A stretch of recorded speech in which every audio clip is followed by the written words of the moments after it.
भाई क्या कर रहे हो यार तुम? मतलब क्या कर रहे हो तुम यार? मतलब मुझे समझ नहीं आ रहा है कि तुम लोग क्या कर रहे हो। मतलब एक तुम्हारे पास एक डच मैनेजर है, समझ में आ रही है मेरी बात? एक डच मैनेजर है एरिक टेन हैग, जिसके होते हुए तुमने कोडी गैक्पो जैसा प्लेयर लूज कर दिया एक ऐसे क्लब को जो तुम्हारा डायरेक्ट राइवल क्लब है, लिवरपूल को। अब सच बताऊं तो मुझे कोई सरप्राइज नहीं है। जिस तरह से मैनचेस्टर यूनाइटेड को पिछले 7-8 साल से मैं ऑपरेट करते हुए देख रहा हूं, this is not something new for me. But why am I so sad and so upset about it कि फिर फर्क क्या पड़ा? एरिक टेन हैग आया जी, हाँ ठीक है, हम ट्रांसफॉर्म कर रहे हैं अपनी ओनरशिप, सब कुछ मुझे समझ आती है चीज़ें। लेकिन when you are in that transforming phase तो तुम्हारी अप्रोच भी ट्रांसफॉर्म होनी चाहिए भाई। ऐसा नहीं है कि तुमने सिर्फ बंदे बदल दिए और तुम वैसे ही वर्क कर रहे हो जैसे तुम 8 साल पहले वर्क करते थे। अगर वैसे ही वर्क करोगे तो तुम्हारा रिजल्ट भी सेम रहेगा। मैं जानता हूं क्या हुआ था जब रूबेन डियाज का टाइम था। जब रूबेन डियाज की डील होनी थी तब भी ऐसा ही कुछ हुआ था। जब वैन डाइक की डील होनी थी तब भी यही सेम चीज हुई थी। सिर्फ हवाबाजी, बहुत जोर से चीखते हैं कि हम ये करने वाले हैं, ये लाने वाले हैं, इसको आएगा, बस अब साइन कर ही दिया है जी हमने। एंड देन पता चलता है एक दिन कि जी कोडी गैक्पो तो लिवरपूल जा रहे हैं। तुमने उसका वर्ल्ड कप में फॉर्म देखा, वहीं से तुमने चीखना स्टार्ट कर दिया कि हाँ हम इसको लाने वाले हैं। एंड वी वर लाइक कि ठीक है, आज डील होगी, कल डील होगी। वो डील ले जाते हैं लिवरपूल वाले। Let me remind you one thing.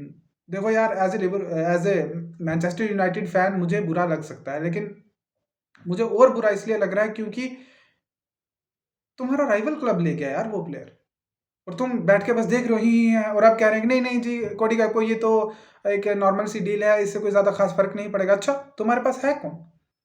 मतलब है कौन तुम्हारे पास? मैं तुम्हें ये पूछ रहा हूँ कि रैशफोर्ड को तुम एक परफेक्ट नंबर 9 की तरह, ठीक है अच्छा होगा, उसके ऊपर भी बात करेंगे इस वीडियो में। मैं कुछ अच्छी चीज़ों की बात करूंगा जो मैनचेस्टर यूनाइटेड के लिए इस समय वर्क कर रही हैं, और कुछ बुरी चीज़ों की। बुरी चीज़ें तो बहुत सारी हैं, पहले मैं बात करता हूँ कि कौन सी चीज़ें हैं जहाँ पे हमको इम्प्रूव करने की ज़रूरत है और जहाँ पे हमको बहुत ही ज़्यादा वर्क करने की ज़रूरत है।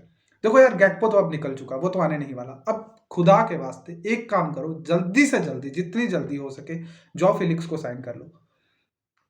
क्योंकि मुझे जो सोर्सेज से सुनने में आ रहा है कि ऑलरेडी चेल्सी और Arsenal are in touch with Joao Felix.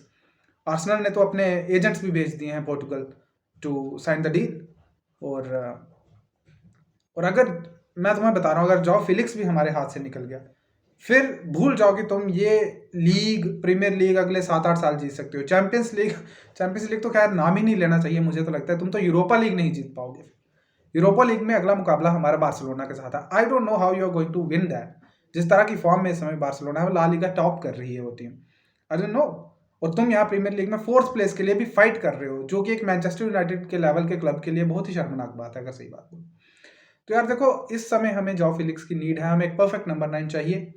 Enzo Fernandez की भी नीड है हमें, उसके बारे में भी बहुत सारे रूमर्स चल रहे हैं। मैं चाहता हूँ कि वो भी हम साइन करें, क्योंकि यार देखो, हमें स्ट्राइकर की जरूरत ही इस वक्त है। ये एरिक टेन हैग भी क्लियर कर चुका है कि we need a striker. But अगर ये मैनेजमेंट एंड एवरीथिंग क्लब अगर नहीं अप्रोच करेगा, सेम वही अप्रोच रखेगा, हम तो सिट बैक करेंगे, वेट करेंगे, डील बनेगी, देखते हैं बाकी क्या करते हैं, तब तक डील निकल जाएगी भाई।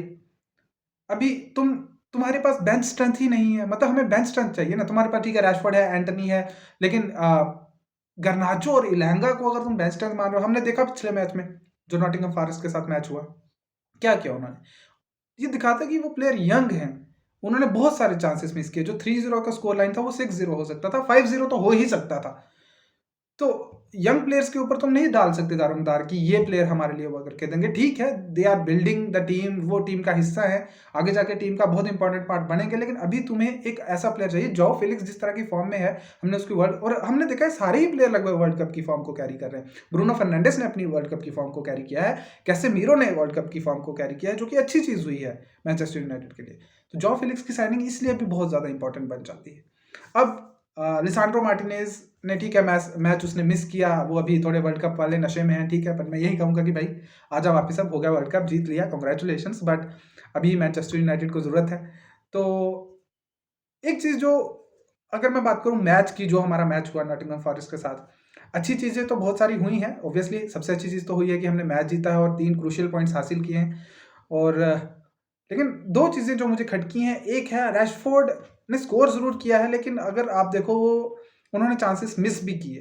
तो रैशफोर्ड, ये देख के अच्छा लगा कि वो इंप्रूव कर रहे हैं, लेकिन अभी उन्हें बहुत सारी इंप्रूवमेंट की ज़रूरत है। अभी रैशफोर्ड वो खिलाड़ी नहीं बना है जो परफेक्ट नंबर 9 की तरह, जिसके ऊपर आप एकदम एक क्रूशियल मैच में, एक इंपॉर्टेंट मैच में से चैंपियंस लीग का, यूरोपा लीग का सेमीफाइनल मैच है, क्वार्टर फाइनल मैच है, आपका मैच फंस गया है और रैशफोर्ड स्टेप अप करके आपको मैच जिता के दे रहा है, ऐसा प्लेयर नहीं है रैशफोर्ड।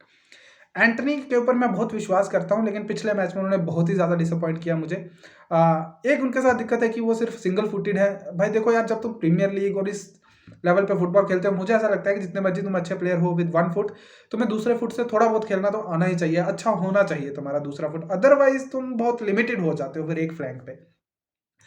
तो ये तो थी कुछ बुरी चीज़ें। अब ऐसा नहीं है कि सब कुछ बुरा ही निकल के आया है, कुछ बहुत अच्छी चीज़ें हुई हमारे लिए पिछले मैच में। सबसे अच्छी चीज़ जिसके बारे में सब बात कर ही रहे हैं, यस डेफिनेटली इट्स कैसेमीरोस परफॉर्मेंस। बहुत ही तगड़ी परफॉर्मेंस दी है कैसेमीरो ने, और आई थिंक मुझे लगता है जितने भी यंग प्लेयर्स हैं जो देख रहे होंगे, जो डिफेंडिंग लाइन में खेलते हैं, अगर किसी को देखना है कि एक सेंट्रल डिफेंडर का या एक डिफेंडर का रोल क्या होता है, तो वो इस परफॉर्मेंस को देख सकता है। मतलब उसने ऑलमोस्ट हर एक टैकल जीता है उस मैच में। परफेक्ट सेंट्रल डिफेंडर का रोल जो होता है ना, वो निभाया उसने। उसने मिडफील्ड को डोमिनेट किया, उसने पासिस जो उसने जो जितने भी अटैक बिल्डअप हुए, जो कैसेमीरो ने अटैक बिल्डअप किया, दोनों गोल जो है वो गोल स्कोर हुए हैं। जो दोनों अटैक थे वो गोल्स में जाके एंड हुए हैं। तो कैसेमीरो का जो परफॉर्मेंस था, it was a complete performance. उसने फ्लैंक्स चेंज किए, बैटल्स जीती, एरियल बैटल्स जीती। कहीं पे भी कैसेमीरो ऐसा नहीं लगा कि वो आउट ऑफ टच है। दूसरी अच्छी चीज हुई है कि ब्रूनो फर्नांडिस ने भी अपना वर्ल्ड कप का फॉर्म कैरी किया। उन्होंने ऑलमोस्ट हर एक मौका जो उनको मिला, उन्होंने बॉल बना के दी है स्ट्राइकर्स को, जो कि एक मिडफील्डर का काम होता है। तो वर्ल्ड कप का फॉर्म कंटिन्यू करते हुए I am completely satisfied with Bruno's performance. यही ब्रूनो है जो जिसके लिए उसको टीम में लाया जाता है, या कोई भी टीम उससे एक्सपेक्ट करती है, चाहे वो पोर्टुगल हो या मैनचेस्टर यूनाइटेड हो। Bruno Fernandes has delivered his part to the fullest I guess. Rashford के बारे में मैंने कहा कि उनका परफॉर्मेंस इट नीड्स इंप्रूवमेंट, लेकिन अच्छी बात यह है कि उन्होंने काफी इंप्रूव भी किया है, तो that is good thing. Luke Shaw और राफेल वरान बहुत अच्छे दिखे कल।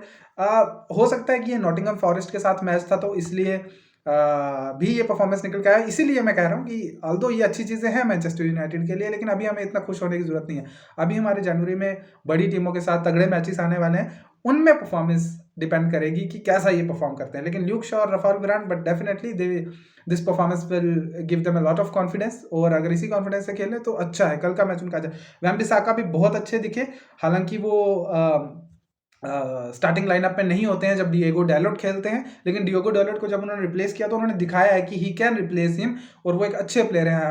बेशक कि वो एरिक टेन हैग कि वो स्टार्टिंग लाइनअप पे ना एग्जिस्ट करते हो, एरिक टेन हैग उन पे उतना विश्वास ना करते हो, लेकिन उन्होंने एक बहुत अच्छी परफॉर्मेंस कर दी है। But again as I said कि नॉटिंघम फॉरेस्ट थी, we should wait for some more matches to see how they perform in those matches.